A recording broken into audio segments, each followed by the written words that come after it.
कक्षा 12 की पाठ्यपुस्तक पीयूष प्रवाह से पाठ 4 मानस का हंस।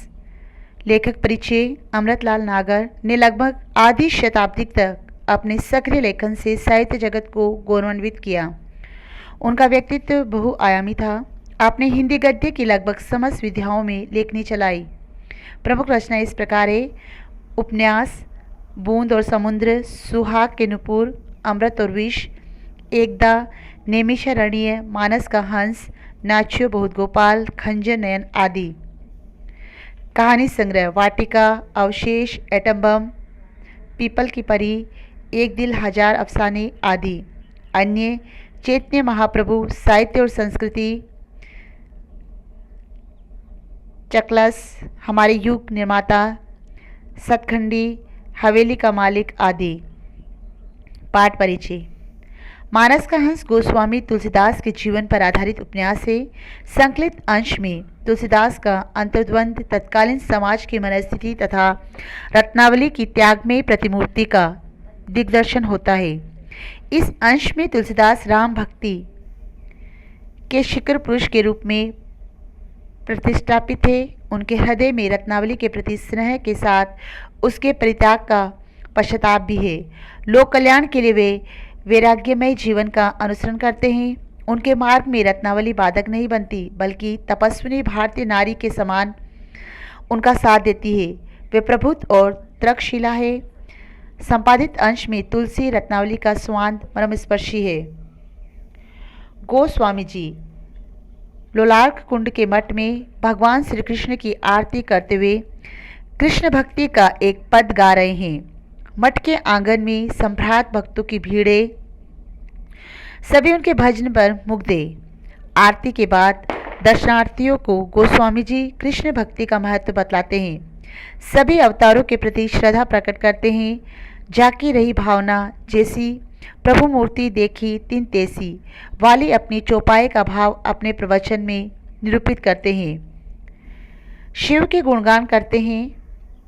लोगों को समझाते हैं जैसे चुटकी में डोर सदी होने पर पतंग को आकाश में चाहे कहीं भी विचरे कोई बाधा नहीं पहुंचती है, वैसे ही अपने इष्ट से सदकर भाव की डोर में बंधी हुई मन पतंग को सारे आकाश में उड़ाओ। सब देवों के प्रति अपनी श्रद्धा अर्पित करो तो तुम्हारा इष्ट भी सर्वव्यापी और सर्व सामर्थ्यवान के रूप में अपने आप को प्रकट करेगा। इष्ट अर्थात भगवान।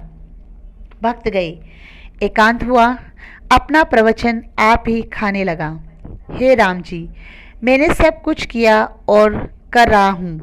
वेद, पुराण, शास्त्र और संतों की वाणी में आपको पाने के लिए जो जो साधन बतलाए गए हैं वह सब मैं बड़ी ललक के साथ करता हूँ। तुलसीदास जी ने कहा, फिर भी आप मुझे प्रत्यक्ष दर्शन क्यों नहीं देते? तुलसीदास जी बोल रहे हैं कि मैं सब कुछ करता हूँ, हर एक साधना करता हूँ, लेकिन आप मुझे दर्शन, प्रत्यक्ष रूप से दर्शन क्यों नहीं दे रहे हो? मेरा ध्यान में जैसे कभी कभी हनुमान जी भी प्रकट हो जाते हैं, वैसे आप क्यों नहीं आते हो? मैं प्रीति तो बढ़ाता चलता हूँ, पर प्रतीत क्यों नहीं होती? गोस्वामी तुलसीदास अपने आप में उदास थे। अपने दुखमय जीवन के सारे क्षण संताप के झरने में दृश्याधार बनकर तेजी से उतरते गए और उनके सामने संताप को अधिक गहरा कर दिया। एक शिष्य पूछने आया कि आज भगवान के भोग के लिए भोजन में कौन कौन से व्यंजन बने। इस प्रश्न ने गोस्वामी जी को अधिक खिन्न बना दिया। कहा, जो भगवान को रूसता हो वही बनाओ, अर्थात जो भगवान को अच्छा लगता वही बनाओ। शिष्य बोला, गोलोकवासी गोस्वामी जी बड़े कुशल पाकशास्त्री भी थे। वे स्वयं अपने हाथ से नाना प्रकार के व्यंजन भगवान के लिए तैयार करते थे। उन्होंने निश्चय ही अपनी स्वाद शक्ति प्रभु की स्वाद शक्ति बना ली होगी। मेरी स्वाद रूपणी गऊ अभी भड़कती है, जाओ जो रुचे सो बनाओ। शिष्य निश्चय ही कुछ खिन्न मन होकर चला गया। दालान में मंदिर की चौखट का टेका लगाकर वे राधा मुरलीधर की मूर्तियां निहारने लगा, अर्थात राधा और श्री कृष्ण की मूर्तियों को देखने लगा। हे कृष्ण रूप राम जी, मेरा मन अभी सधा भी नहीं था कि आपने मुझे इस वैभव की भट्टी में डालकर और अधिक तपाना प्रारंभ कर दिया है। हे हरि, मुझे दीन दुर्लभ की इतनी कठिन परीक्षा आप क्यों ले रहे हैं? एक ओर तो दुनिया मुझे महामुनि और दूसरी ओर कपटी कुचाली कहती है। केशव, ये दोनों परस्पर विरोधी विशेषताएं तो मुझ में कदापि न हो सकती है। फिर भी लगता है कि मैं अति अधम प्राणी हूँ। तभी आप मुझे अपनी प्रतीति नहीं देते। मुझे एक बार भरोसा दिला दो राम जी, एक बार यह कक्ष तुम्हारे आश्वासन भरे स्वर से गूंज उठे, तुम कह दो कि तुलसी तू मेरा है, तो बस फिर मुझे कुछ नहीं चाहिए। मुझे केवल आपका भरोसा, आपका सानिध्य चाहिए, इस प्रतीक्षा में कि भगवान अब अवश्य बोलेंगे। भोले भावुक गोस्वामी जी युगल मूर्ति की ओर टकटकी लगाकर भिखारी जैसी दीन मुद्रा में देखने लगे। विक्रमपुर से राजा भगत पधारे। कौन आए हैं अब? विक्रमपुर से राजा भगत आए हैं। नाम सुनते ही तुलसीदास का उदास भाव तिरोहित हो गया। प्रसन्न और उत्साहित होकर बोले, अब तुलसीदास जी प्रसन्न हो गए। कहाँ है राजा? कहकर वे मंदिर वाले दालान से बाहर आए और आंगन पार करते हुए फाटक की ओर तेजी से बढ़ चले। दहली की चौखट पर पैर रखते ही उत्साह ठिठक गया। राजा तो सामने थे ही, रत्नावली भी थी।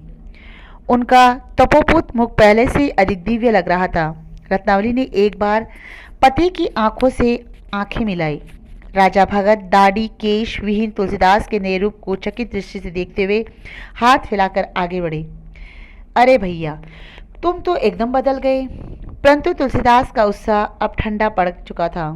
औपचारिक आलिंगन करके तुरंत अपने आप को मुक्त कर लिया। किंचित रुके स्वर में पूछा, इन्हें क्यों लाए? रत्नावली तब तक तेजी से आगे बढ़कर उनके पैरों में गिर चुकी थी। तुलसीदास ने अपने पैरों पर रत्नावली की उंगलियों का स्पर्श अनुभव किया। उस स्पर्श में इतनी तृप्ति थी कि पल भर के लिए मन से राम बिसर गए। रोज ठहर न पाया। मृदुल स्वर में राजा से कहा, भीतर चलो, विश्राम करो, फिर बातें होगी। प्रभुदत्त, आज्ञा सरकार। अपनी माताजी को ऊपर के कक्ष में पहुंचा दो। भगत जी के रहने की व्यवस्था मेरी बगल वाली कोठरी में करो। माताजी यदि गंगा स्नान के लिए जाना चाहे तो किसी को उनके साथ भेज दो। रत्नावली जी के चेहरे पर पति के इन शब्दों ने संतोष की आभा प्रदान कर दी। नहा धोकर रत्नावली मठ में लौट आई। राजा भगत गंगा जी से ही अपनी एक काशी स्थित नातेदार हृदय अहिर से मिलने के लिए चले गए।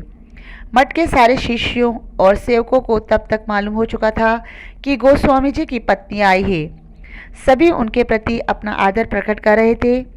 एक बार तुलसीदास ने किसी भृत्यों से माताजी के संबंध में पूछा तो पता चला कि वे रसोई घर में रसोइयों को सहायता दे रही है।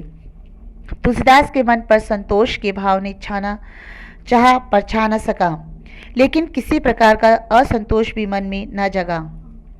वे भागवत बांसते रहे। भोजन के समय रसोइयों में वर्षों पूर्व नित्य मिलने वाला स्वाद आज फिर मिला। संतोष हुआ। राजा से उन्होंने गांव जवार में सबकी खैर खबर पूछी। अपने रामायण रचने की बात, अयोध्या, मिथिला और सीतामढ़ी आदि यात्राओं की चर्चा भी उनसे की, पर रत्नावली के संबंध में एक शब्द भी न पूछा।